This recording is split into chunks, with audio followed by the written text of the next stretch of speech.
रांची के बेड़ो में 57वें पढ़ा जतरा महोत्सव का आयोजन किया गया। इस महोत्सव में 200 गांव के लोग शामिल हुए।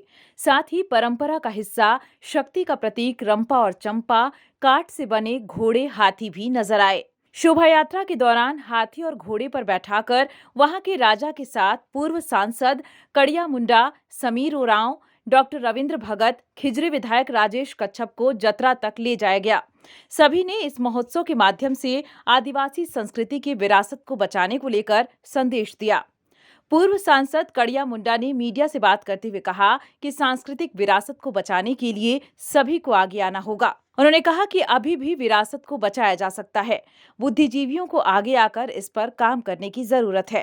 लोकगीत, लोक नृत्य, लोक संगीत में भागीदारी नहीं लेते, और जो उसमें भागीदारी लिया, लोग कहते थे बूढ़े लोग कि भाई जो अखड़ा में लिखना शुरू किया वो अब किताब बही में कहाँ लिखेगा, नहीं पढ़ेगा।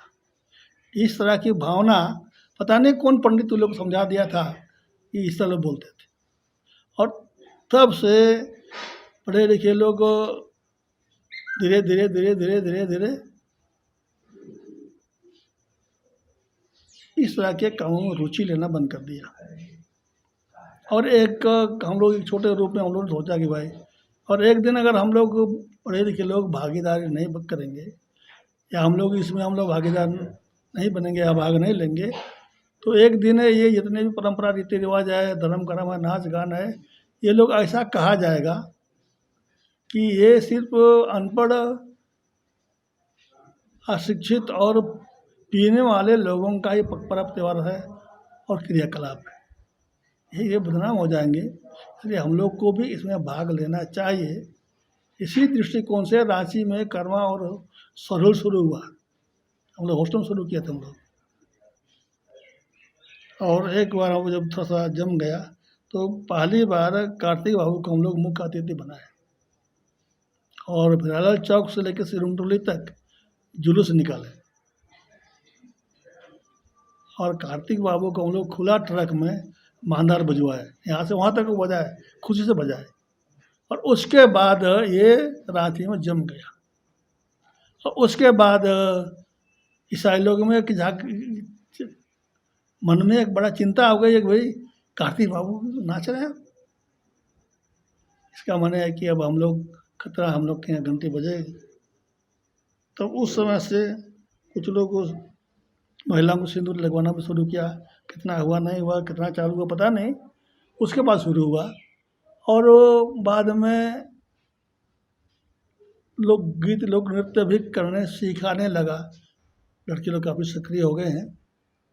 तो एक बीमारी दूसरा हो गया है हम लोग कि जब पढ़े लिखे लड़के लड़कियां जब इसमें भाग ज़्यादा लेने लगी तो पढ़ाई लिखाई ढीला हो गया। अब ये एक बीमारी ये भी नया आ गया है, इसको देखना है समाज को कि भाई पढ़ाई लिखाई मैंने शिक्षा ग्रहण करना और पारंपरिक रीति रिवाज पालन करना दोनों अलग अलग है। एक मत मिला, इसको जगाना पड़ेगा तो आगे ठीक बढ़ेगा। और जब तक शिक्षित लोग इन चीज़ों में रुचि नहीं लेंगे तब तक ये बचेगा नहीं। वहीं इस जतरा के संस्थापक पूर्व शिक्षा मंत्री स्वर्गीय करमचंद भगत के पुत्र डॉक्टर रविंद्र भगत ने भी लोगों से सांस्कृतिक विरासत को बचाने की अपील की। उन्होंने कहा कि 1967 में पिताजी स्वर्गीय करमचंद भगत ने पढ़ा जतरा महोत्सव की शुरुआत की थी। 50 से अधिक पढ़ा के लोग यहाँ आते हैं। सभी उम्र के लोग मेले में शामिल होते हैं। गांव के लोग ढोल, नगाड़े, मांदर अपने साथ लाते हैं, नाचते गाते हैं और मेले का आनंद लेते हैं। ये इस मेले का 57वां वर्ष है। इसमें कई बदलाव आए हैं। सबसे पहले इस जतरा की जो शुरुआत हुई, ये देश में, समाज में हो रहे बदलावों के कारण ही इसकी जरूरत पड़ी। और जब 1967 में स्वर्गीय करमचंद भगत जी इस क्षेत्र से पहली बार विधायक बने, उनके नेतृत्व में यहाँ के सभी पाढ़ा राजाओं ने निर्णय लिया कि अपने आने वाली पीढ़ी को, युवाओं को अपनी परंपराओं से, धर्म संस्कृति से जोड़े रखने के लिए ऐसे कार्यक्रम किए जाने की आवश्यकता है। और तब करीब 10-12 पाढ़ा राजाओं ने सामूहिक रूप से निर्णय लेकर के इस पढ़ा जत्रा के आयोजन का निर्णय लिया और तब से आयोजित हो रहा है। उसके साथ साथ यह ग्रामीण क्षेत्र है और यहाँ के लोग कृषक हैं। जब पहले के समय में यहाँ के लोग कोड़ा कमाने के लिए जाते थे। कोड़ा कहा जाता है ईंट भट्ठा में जाना, चाय बागानों में जाना। तो असम, भूटान की बात करते थे लोग, गीतों में भी हमारा दिखता है वो।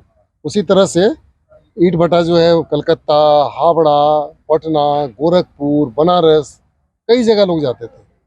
यहाँ उनके माता पिता इंतजार करते थे कि भैया बरसात गिरने वाला है, जेठ का महीना समाप्त होने वाला है, आषाढ़ हो जाएगा, बरसात हो जाएगी, तो हम लोग खेती का काम कब शुरू करेंगे। तो बच्चों को पहले तो मोबाइल वगैरह कोई साधन था नहीं, तो उस उद्देश्य से भी इसकी शुरुआत की गई कि हम अगर ऐसे आयोजन करेंगे तो लोग उससे आकर्षित होकर के लोग यहाँ पर आएंगे।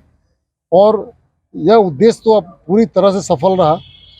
जैसे ही 3 जून का समय आता है उसके 15-20 दिनों पूर्व लोग गाड़ियाँ भर भर के वापस आते हैं। अब तो पहले उतना नहीं जाते हैं लोग पहले की तरह, लेकिन पहले जब जाते थे तो लगता था कि आने वालों का रेला लगा रहा था, एक रौनक आ जाती थी। क्योंकि वो लोग जब आते थे तो चूँकि 6 महीने कमाते हैं लोग, अगन खत्म होने के बाद में, धन कटने के बाद में लोग कमाने के लिए जाते हैं और फिर वापस आते हैं। उनके हाथों में बहुत पैसा होता है, तो जब पैसा होता है तो उसको खर्च करते थे, और खर्च करेंगे तो निश्चित रूप से बाजार में रौनक आएंगी। तो वो उद्देश्य बिल्कुल पूरी तरह सफल रहा। आज वो 10-12 पढ़ा जो थे वो उन्होंने शुरुआत की थी इसकी, आज 40-50 पढ़ा के लोग यहाँ पर शामिल होते हैं।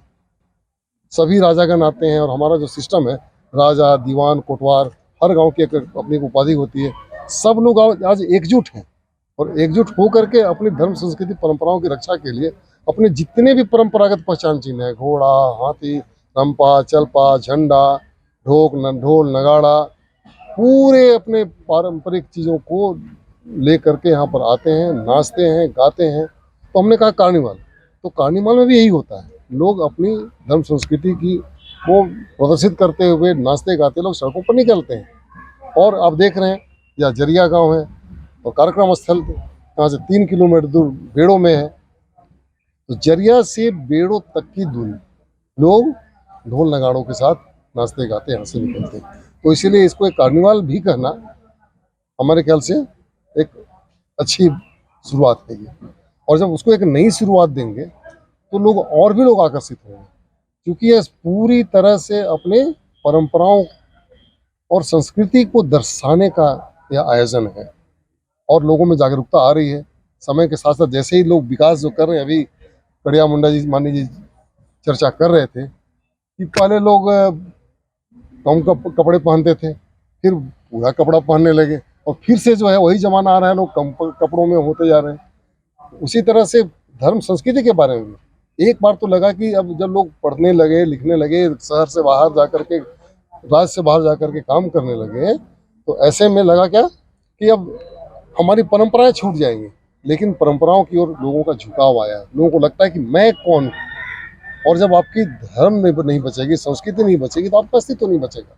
और हमारे आदिवासी समाज में खासकर जब से झारखंड बना है तो विकास भी हो रहा है। सामने यह 4 लेन बन रहा है, एक छोटी सड़क हुआ करती थी, बरसात में चल नहीं पाते थे। तो विकास तो बहुत हुआ है। जब विकास होता है, सभ्यता बदलती है, तो संस्कृति पीछे छूट जाती है। लेकिन फिर एक समय आने के बाद लोग अपनी संस्कृति को बचाने के लिए आगे आते हैं और उसी संस्कृति को बचाने के लिए, अपनी परंपराओं को बचाने के लिए यह एक आयोजन है। और 1967 से लगातार इस बार 57वां वर्ष है। और तब और अब में पहले 20-25 गांव के लोग जुटते थे, अब तो करीब 200-250 गांव के लोग जुटते हैं और वो तो प्रदर्शन करते हैं। देखने के लिए तो हजारों गांव के लोग यहाँ पर लाखों की संख्या में जुटते हैं। तो यह इस कार्यक्रम का खूबसूरती है। न्यूज विंग के लिए रांची से मनीष झा की report. टफकॉन XT 600 HCR TMT Riva. पहले भी बोला था, अगर घर को बनाना है एक्स्ट्रा टफ, तो आप भी दिखा सकते हैं अपनी हीरोपंती टफकॉन XT के साथ।